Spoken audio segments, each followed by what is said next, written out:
Hello student, स्वागत है आप सभी का आरवी ट्यूशन क्लासेस के यूट्यूब प्लेटफॉर्म पर। दोस्तों, आज की इस वीडियो में हम ITI first year electrician trade theory का चैप्टर नंबर 3 डिस्कस करने वाले हैं और चैप्टर नंबर 3 का ये वीडियो नंबर 6 होने वाला है। यानी इससे पहले मैंने चैप्टर नंबर 3 के 5 लेक्चर्स आपको प्रोवाइड कर दिए हैं। अगर आपने उन वीडियोज़ को नहीं देखा है तो कहाँ पर देखेंगे, चैनल पर जाइएगा, प्लेलिस्ट मैंने प्रॉपर तरीके से बना रखी है, तो प्लेलिस्ट में आपको वो सभी वीडियोज़ मिल जाएंगी। तो जो भी वीडियो आपसे मिस हुई है तो वहाँ से जाकर आप उन्हें सबको देख सकते हो। तो आज की इस वीडियो में हम क्या पढ़ने वाले हैं, तो आज की इस वीडियो में हम स्क्राइबर के बारे में पढ़ेंगे, है ना। बनावट के आधार पर स्क्राइबर कितने प्रकार के होते हैं, सरफेस गेज क्या होता है, तो काफ़ी सारे टॉपिक्स को हम कवर करने वाले हैं।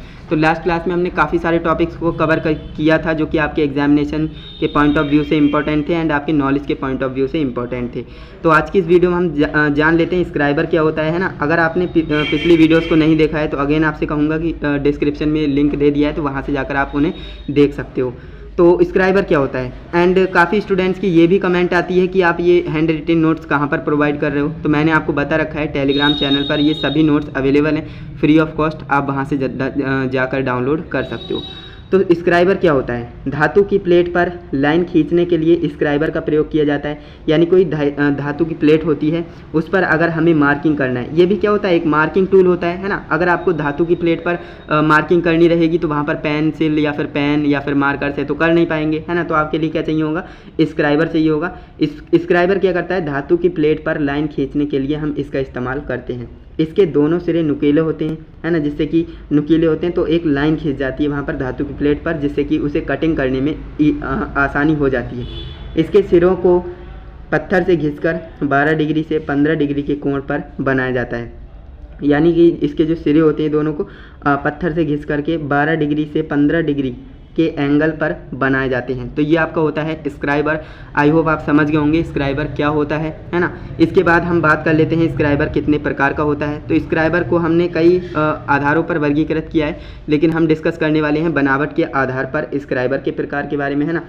तो बनावट के आधार पर स्क्राइबर 4 प्रकार के होते हैं। कौन कौन से होते हैं, पहला आपका होता है मुड़ा स्क्राइबर, है ना, जिसे हम बेंट स्क्राइबर कहते हैं। नेक्स्ट आपका होता है एडजस्टेबल स्क्राइबर, है ना, जिसे हम एडजस्टेबल स्क्राइबर कहते हैं। तीसरा आपका होता है सीधा स्क्राइबर यानी स्ट्रेट स्क्राइबर, है ना। चौथा आपका होता है ऑफसेट स्क्राइबर। ऑफसेट का मतलब होता है ऑफसेट स्क्राइबर, सिंपल। ये आपके 4 होते हैं। अगर आप इन्हें डेप्थ में पढ़ना चाहते हो तो आपके बुक में दिया हुआ है सारा कंटेंट, लेकिन मैंने यहाँ पर क्यों नहीं लिखा, क्योंकि ये आपके एग्जामिनेशन में नहीं पूछा जाता है ना। तो आपको करना क्या है, अगर आप इंटरेस्टेड हो तो बुक में से पढ़ लेना, वरना आपको करना क्या है, ये 4 नाम याद रखने, क्योंकि एग्जामिनेशन में आपसे नाम ही पूछेगा, परिभाषा नहीं पूछेगा कि मुड़ा स्क्राइबर की परिभाषा बताइए, है ना। वो पूछेगा सिंपल सा स्क्राइबर क्या होता है, जो कि मैंने ऊपर बता दिया, है ना। और इसके बाद आपसे स्क्राइबर के प्रकार पूछेगा, है ना। तो यहाँ पर मैंने आपको बता दिए, बस इतना ही होता है। एंड इसके बाद सरफेस गेज, है ना। अब हम बात कर लेते हैं सरफेस गेज क्या होता है, जो कि मैंने आपको लास्ट क्लास में बताया था कि सरफेस गेज क्या होता है, मैं आगे बताऊंगा, तो मैं आप बता देता हूं। बट उससे पहले मैं आपको स्क्राइबर दिखा देता हूं, क्योंकि काफ़ी स्टूडेंट्स ने स्क्राइबर देखा नहीं होगा, है ना। तो ये आपका होता है स्क्राइबर, जो कि हमने बनाया है यहाँ पर स्ट्रेट स्क्राइबर, है ना। ये आपका स्क्राइबर होता है, देख सकते हैं कितना नुकीला होता है ना। और ये दोनों तरफ से ही नुकीला होता है, लेकिन हम ये स्ट्रेट स्क्राइबर है तो ये एक तरफ से नुकीला होगा। यहाँ पर करते क्या है, इसे अगर धातु की प्लेट पर आप चलाएंगे ना तो वहाँ पर एक निशान बन जाता है और जिससे कि कटिंग करने में आसानी हो जाती है। तो ये आपका स्ट्रेट स्क्राइबर होता है। एंड ये आपको जो मैंने PDF प्रोवाइड की है उसमें भी आपको ये डायग्राम मिल जाएगा, या फिर आप अपनी बुक में से देख करके भी बना सकते हो।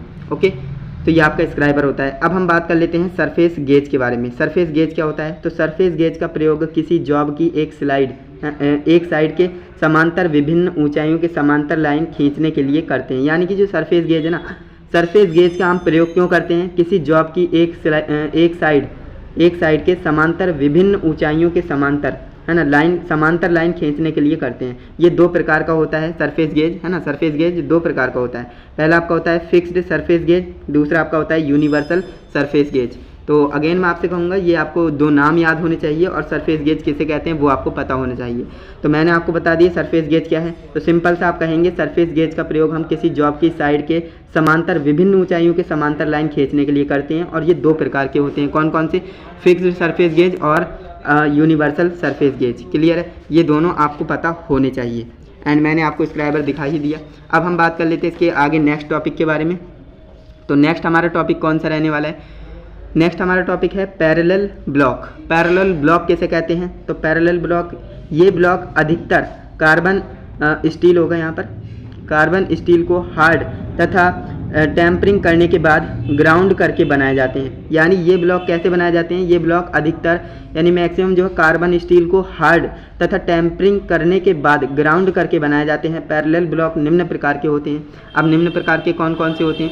पहला आपका होता है ठोस पैरेलल ब्लॉक, जिसे हम सॉलिड पैरेलल ब्लॉक कहते हैं। दूसरा आपका होता है एडजस्टेबल पैरेलल ब्लॉक, जिसे हम एडजस्टेबल पैरेलल ब्लॉक कहते हैं। क्लियर है? ये आपका पैरेलल ब्लॉक का कंसेप्ट हो जाएगा। बस इतना ही आपको पढ़ना है इसमें। इसके बाद आपका नेक्स्ट है पंच, है ना। पंच क्या होता है? तो पंच जो गुम्मा आप कहते हो, है ना, मुट्ठी बनाते हो, वो उसकी बात नहीं हो रही है। पंच इसका मतलब है किसी भी कार्यखंड यानी जॉब की अस्थाई, है ना, अस्थाई मार्किंग को स्थायी बनाने के लिए जिस टूल का प्रयोग किया जाता है उसे हम पंच कहते हैं। तो समझ में आए? किसी कार्यखंड जो आपका वर्क प्लेस होगा वहाँ पर आप जॉब की अस्थायी मार्किंग करेंगे यानी परमानेंट नहीं होगी, तो उसमें क्या होगा, उसे बनाने के लिए उस टूल का प्रयोग किया जाएगा, पंच का प्रयोग किया जाएगा, उसे हम पंच कहते हैं। पंच कितने प्रकार के होते हैं? तो पंच भी कई प्रकार के होते हैं ना, और जो पंच करने की प्रक्रिया होती है उसे हम पंचिंग कहते हैं। यानी कि जो अस्थायी मार्किंग आप कर रहे हो पंच की सहायता से, तो उसे हम पंचिंग कहते हैं। ओके, अब हम बात कर लेते हैं पंच कितने प्रकार के होते हैं। तो यहाँ पर हमने लिख रखा है पंच निम्नलिखित प्रकार के होते हैं। पहला आपका होता है डॉट पंच, है ना। दूसरा आपका होता है प्रिक पंच। तीसरा आपका होता है बेल पंच एंड चौथा आपका होता है सॉलिड पंच। पांचवा आपका होता है बेड पंच, है ना। और यहाँ पर आप देख सकते हैं टोटल 10 यहाँ पर दिए गए हैं। सेंटर पंच हो गया, पिन पंच हो गया, है ना, ऑटोमेटिक सेंटर पंच हो गया, हेलो पंच हो गया, या फिर लेटर तथा नंबर पंच हो गया। तो टोटल ओवरऑल की बात करें तो हमारे जो है 10 पंच होते हैं। तो 10 पंच के आपको नाम पता होने चाहिए। आपसे एग्जाम में पूछेगा पंच किसे कहते हैं तो आप बता देंगे, या फिर पंच के प्रकार पूछेगा तो आप बता देंगे। सिंपल एज दैट, इतना ही आपको पढ़ना है। मैं ज़्यादा फालतू की चीज़ें आपको बता नहीं रहा हूँ, क्योंकि आपको फालतू का प्रेशर आएगा आपके ऊपर, है ना। तो मैं वही कंटेंट ला रहा हूँ जो कि आपके एग्जाम के पॉइंट ऑफ व्यू से इंपॉर्टेंट है एंड आपके नॉलेज के पॉइंट ऑफ व्यू से इंपॉर्टेंट है ना। तो ये बात आप जानते ही हो। तो उम्मीद करता हूँ आपकी ये वीडियो पसंद आई होगी। आज की इस वीडियो में हमने स्क्राइबर और उसके प्रकार, सरफेस गेज और उसके प्रकार, पैरेलल ब्लॉक क्या होता है, पंच क्या होता है, इसके प्रकार कितने होते हैं, तो वो सारे के सारे आज की इस वीडियो में हमने डिस्कस किया है। तो उम्मीद करेंगे आपको वीडियो अच्छी लगी होगी। अगर वीडियो अच्छी लगी है तो वीडियो को लाइक करके हमें ज़्यादा से ज़्यादा बताइए। एंड अगर आपने अभी तक चैनल को सब्सक्राइब नहीं किया है तो कर लेना, जिससे कि आने वाली वीडियोस की नोटिफिकेशन आपको मिल पाए।